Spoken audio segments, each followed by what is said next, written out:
திருநெல்வேலி மாவட்டம் பாப்பாக்குடியில் சிறுவன் மீது துப்பாக்கிச்சூடு நடத்தப்பட்ட விவகாரத்தில் காவல்துறை விளக்கம் அளித்திருக்கிறது.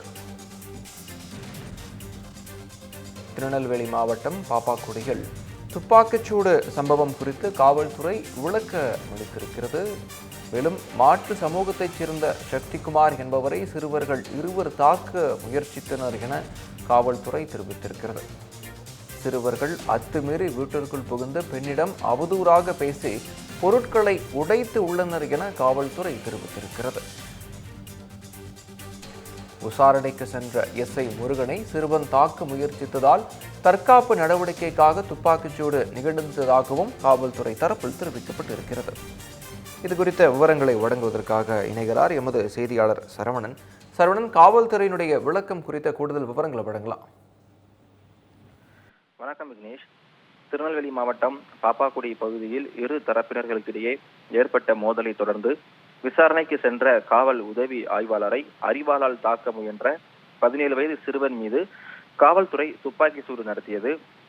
இதில் வயிற்சி பகுதியில் குண்டு பாய்ந்து காயமடைந்த சிறுவன் தற்பொழுது திருநெல்வேலி அரசு மருத்துவமனையில் சிகிச்சை பெற்று வருகிறான். இந்த சம்பவத்தில் உதவி ஆய்வாளருக்கும் காயம் ஏற்பட்டிருக்கிறது. அவரும் தற்போது நெல்லை அரசு மருத்துவமனையில் சிகிச்சைக்காக அனுமதிக்கப்பட்டிருக்கிறார். நேற்றைய தினம் நள்ளிரவில் நெல்லை மாவட்டம் பாப்பாக்குடி அருகே இருக்கக்கூடிய ஒரு இடத்தில் இரு தரப்பினர்களுக்கிடையே ஏற்பட்ட சாதிய மோதலை தடுப்பதற்காக அங்கு சென்ற போலீசார் மீது அரிவாளால் வெட்ட முயன்ற சம்பவம் தற்போது பரபரப்பை ஏற்படுத்தியிருக்கிறது. நேற்றைய தினம் அங்கு விசாரிக்க சென்றிருந்த காவல்துறை ஆய்வாளர் விசாரணை நடத்தி கொண்டிருக்கும் பொழுது ஆத்திரத்தில் இருந்த சிறுவன் சண்முக சுந்தரம் காவல் உதவி ஆய்வாளர் முருகன் மீது அரிவாளால் தாக்க முயற்சி செய்திருக்கிறார். எதிர்பாராத விதமாக நடந்த இந்த தாக்குதலால் அதிர்ச்சி அடைந்த உதவி ஆய்வாளர் முருகன் தனது உயிருக்கு பயந்து அருகில் இருந்த ஒரு வீட்டின் அருகே சென்று ஒளிந்து கொண்டதாகவும் கூறப்படுகிறது. உள்ளே உதவி ஆய்வாளர் முருகன் பதுங்கியிருந்த நிலையிலும் சிறுவன் சண்முக சுந்தரம் ஆத்திரத்துடன் விடாமல் கழிவறையின் கதவை அரிவாளால் தரமாரியாக வெட்டியிருக்கிறார். இந்த கொடூர செயலின் போது கழிவறை கதவின் வழியாக ஏற்பட்ட தாக்குதலால் உள்ளே இருந்த உதவி ஆய்வாளர் முருகனுக்கும் காயம் ஏற்பட்டிருக்கிறது. தொடர்ச்சியான தாக்குதலால் உயிருக்கு ஆபத்து ஏற்படும் சூழலை உணர்ந்த உதவி ஆய்வாளர் முருகன் தற்காப்புக்காக தனது துப்பாக்கியால் சிறுவன் சண்முக சுந்தரத்தின் வயிற்று பகுதியில் சுட்டு இருக்கிறார். துப்பாக்கி சூட்டில் குண்டு பாய்ந்து கீழே வந்த சண்முக சுந்தரம் உடனடியாக காவல்துறையினரால் மீட்கப்பட்டு நெல்லை அரசு மருத்துவமனையில் தீவிர சிகிச்சை பிரிவில் அனுமதிக்கப்பட்டிருக்கிறார். ஆனால் தற்போது வரை உயிருக்கு எந்த ஒரு ஆபத்தும் இல்லை என்று நெல்லை மாவட்ட காவல்துறை சார்பாக ஒரு அறிக்கையானது வெளியாகி இருக்கிறது.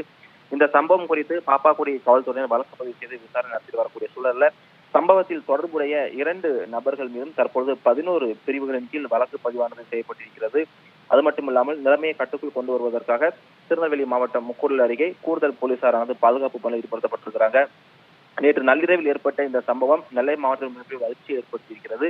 அது மட்டும் இல்லாமல் இரு தரப்பினருக்கிடையே மோதல் நடந்த சூழலில் அங்கு விசாரிக்க சென்ற காவல்துறை மீது சிறுவர்கள் அத்துமீறி நடந்த காரணத்தினாலேயே தற்போது துப்பாக்கி சூடு நடைபெற்றதாக நெல்லை மாவட்ட காவல்துறையினர் ஒரு விளக்கத்தை தெரிவித்திருக்கிறாங்க.